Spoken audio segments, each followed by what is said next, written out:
इस वीडियो में हम आप लोगों को क्वेश्चन नंबर 5 से हल करना सिखाएंगे। इससे पीछे के हल देखने के लिए पिछली वीडियो देखेंगे, भाग फर्स्ट।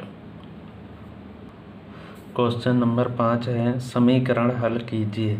हमें यहाँ पर समीकरण हल करना है। समीकरण हल करने का मतलब है कि x का मान ज्ञात करना है। हमें दिया गया है, यहाँ पर ये समीकरण दिया गया है, तो हम यहाँ पर इसमें 2x + 1/x को कुछ मान लेंगे। हमने माना 2x + 1/x को हमने मान लिया a। इसे ऐसे समीकरण फर्स्ट कर दिया हमने। ये मान यहाँ पर रखेंगे तो हमारा सवाल देखो बन जाएगा। क्या बन जाएगा भैया? देखो a² यहाँ पर आ जाएगा, क्योंकि ऊपर स्क्वायर लगा हुआ है, तो ये हो गया a², ये +4 ऐसे ही बराबर 5 यहाँ पर आ जाएगा a, क्योंकि इसके बराबर हमने a माना है। अब इसको पक्षांतर कर लो इस ओर, एक और यहाँ से हमें a का मान ज्ञात कर लेना है।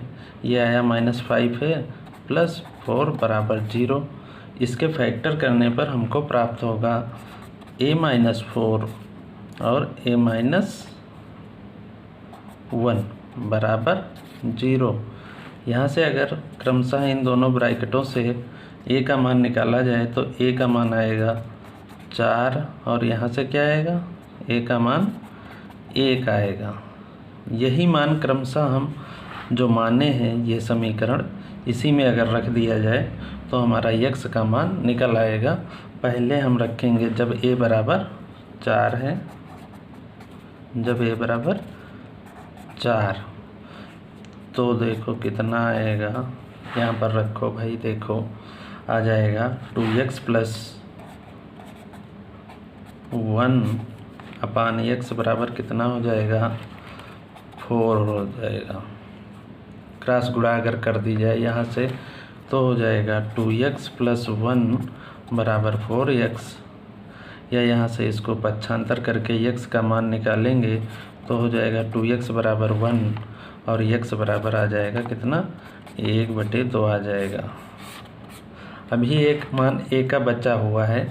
जब हम रखेंगे a बराबर 1 तो 2x + 1/x बराबर कितना हो जाएगा? 1 हो जाएगा। क्रॉस गुणा करने पर यहाँ से आ जाएगा 2x + 1 बराबर हो जाएगा x। इसको इस ओर ले आओ और इस 1 को इस ओर ले चलो, तो हो जाएगा x बराबर -1 आ जाएगा यहाँ से। इसलिए यही हमारे आंसर हैं। एक आया आंसर x बराबर 1/2 और दूसरा आया x बराबर -1। अगला सवाल है भैया 5वें का सेकंड सवाल है, 1 + sec a बराबर सिद्ध करना है sin² a/1 - cos²a।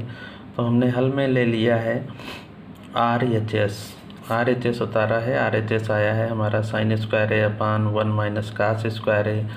अब हमको इससे ये सिद्ध कर देना है 1 + sec a/sec a। तो एक सूत्र होता है, एक सर्वसमीका होती है, sin² a + cos² a बराबर 1 होता है। अगर हम यहाँ से sin² का मान निकालें तो इस cos को दूसरी ओर ले जाने पर हमको प्राप्त हो जाएगा 1 - cos²a। यहाँ पर यही मान हम रख देंगे तो देखो भैया कितना हो जाएगा। sin² के स्थान पर रख दो अगर, तो हो जाएगा 1 - cos²a/1 - cos a हो जाएगा। अब ये हमारा 1 लिखा है तो 1 का स्क्वायर यहाँ पर हम ऐसे कर सकते हैं। अब बन जाएगा a² - b², जिसका सूत्र होता है a + b और a - b होता है। तो आगे चल के सवाल ऐसा हो जाएगा। नीचे वही लिखा है 1 - cos a लिख लिया। अब ऊपर और नीचे एक स्टेप ये देखो समान लिखा है, तो ये कैंसिल हो गया। अब हमारा बचा सवाल 1 + cos a। अब यहाँ पर देखो भैया cos a को हम लिख सकते हैं 1/sec a, क्योंकि ये सूत्र होता है cos sec का उल्टा होता है। यहाँ पर अब हर बराबर अगर कर दिया जाए तो sec a + 1/sec a, यही हमारा LHS है, यही सिद्ध करना था। अगला सवाल है, निम्न बारंबारता सारणी में विचलन विधि से समांतर माध्य ज्ञात करना है। ये वर्ग अंतराल दिए गए हैं और ये बारंबारता दी गई है। इसको विचलन विधि से माध्य निकालना है। तो विचलन विधि से माध्य निकालने के लिए ऐसी एक सारणी सबसे पहले हम बना लेंगे। वो एक में लिखेंगे वर्ग अंतराल, अगले ब्रैकेट में लिखेंगे, अगले कॉलम में लिखेंगे बारंबारता, फिर यहाँ पर यक्स जिसको कहते हैं हम मध्यमान, यहाँ पर निकालेंगे मध्यमान निकालेंगे, और ये विचलन लिखा हुआ है, ये आगे अभी बताएंगे कैसे निकाला जाता है। पहले हम मध्यमान देखें कैसे निकलता है। मध्यमान निकलता है, ये निम्न लिमिट है और ये उच्च लिमिट है, या कह सकते हो ये निम्न सीमा और ये उच्च सीमा। तो निम्न सीमा और उच्च सीमा का योग बटे 2 करने पर हमें यहाँ पर मध्यमान यक्स निकल आएगा। तो ऐसा करने पर पहला मान आएगा हमारा, क्या आएगा, 5 आएगा। फिर 20, 10, 30, 30 को 2 से भाग करने पर आएगा हमारा 15 आएगा। ऐसे ही हम निकाल सकते हैं। ये हमारा मध्यमान निकल आया, 5, 15, 25, 35 और 45। अब ए, इसी के जो ये हमारा मध्यमान है, इन्हीं में से किसी एक को ए मान लेते हैं। वो लगभग मध्य की संख्या मानते हैं। ए निकाल कर यहाँ पे रखते हैं। इस सूत्र में विचलन निकालने के लिए टी बराबर हम रखते हैं x माइनस ए। एक्स का मतलब है यहाँ पर 5 माइनस ए का मान है 25, तो बराबर हल करने पर आएगा माइनस का 20 आएगा। ऐसे ही यहाँ पे निकालेंगे, यहाँ पे निकालेंगे, आगे निकालेंगे, तो इस टाइप से हमारा विचलन निकल आएगा 10, अगला होगा 0 और अगला होगा 10 प्लस का और ये 20 प्लस का। अब हम एफ डी यहाँ पर निकालेंगे। तो एफ है 5, डी है 20 माइनस का, जिसकी गुणा करने पर आएगी 20 पंचे 100 माइनस का 100 आएगा। 10 और 12 की गुणा करने पर आएगा माइनस का 120। 0 की 25 से गुणा कर देंगे तो 0 आ जाएगा। 10 और प्लस 10 की गुणा करने पर आएगा 100 और 8 की 20 से गुणा कर देंगे तो आ जाएगा 180। अब ये पद हमारे हैं माइनस के और ये पद हैं हमारे प्लस के, तो माइनस के जोड़ेंगे एक और तो आएगा, ये आएगा हमारा 220 माइनस का हो गया, और यहाँ पर आएगा 280, जिसका हल आएगा टोटल सिग्मा एफ डी अगर करें तो 280 से 220 घटा दो तो बचेगा प्लस का 60। सॉरी भैया, यहाँ पे गलती हो गई है, एक मिस्टेक हो गई है, ये गुणा गलत हो गई है। 20 की जब 8 से गुणा करेंगे तो आएगा 160 आएगा, ये गलती हो गई है। तो 160 जब आएगा तो ये योग हो जाएगा 260 हो जाएगा। 260 होने पर ये हमारा टोटल योग बदल जाएगा। ये 60 ना होके अब 260 से 220 घटा देंगे तो प्लस का हमारा यहाँ पर होगा 40 होगा। ये आप लोग सुधार कर लेंगे। ये 60 ना होके अब यहाँ पर 40 होगा।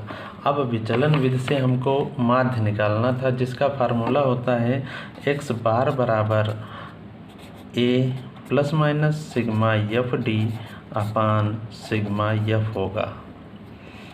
a हमारा देखो भैया कितना है, कितना माना गया था, a माना गया था 25, तो a के स्थान पर हम रख देंगे 25, और सिग्मा एफ डी का मान आया है प्लस का 40 आया है, और सिग्मा एफ ये योग कर लेंगे।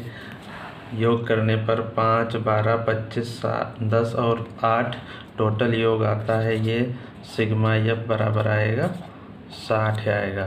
तो इसलिए अब हमारा यहाँ पर सिग्मा एफ का मान हो जाएगा 60।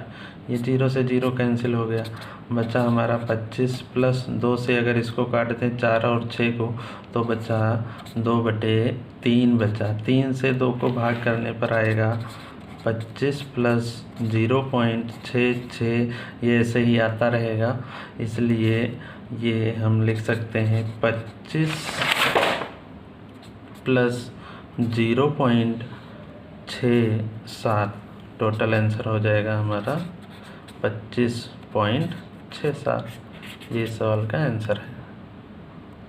अगला प्रश्न है 5वें का घ प्रश्न है, जो कि एक वृत्त चैप्टर से है, जो कि 2020 में ये प्रश्न नहीं आएगा, फिर भी हम आप लोगों को डायरेक्ट हल करना सिखा रहे हैं। इस दिए गए चित्र में हमको निकालना है ADC की वैल्यू निकालनी है, ADC का मान निकालना है। तो यहाँ पर भैया देखो, ये दिया गया कोण है हमारा 30 डिग्री दिया गया है, और AB एक व्यास है वृत्त का, ये व्यास दिया हुआ है। व्यास द्वारा ये एंगल कोण C बना कोण अर्धवृत्त में बना कोण है, इसलिए ये होगा 90 डिग्री।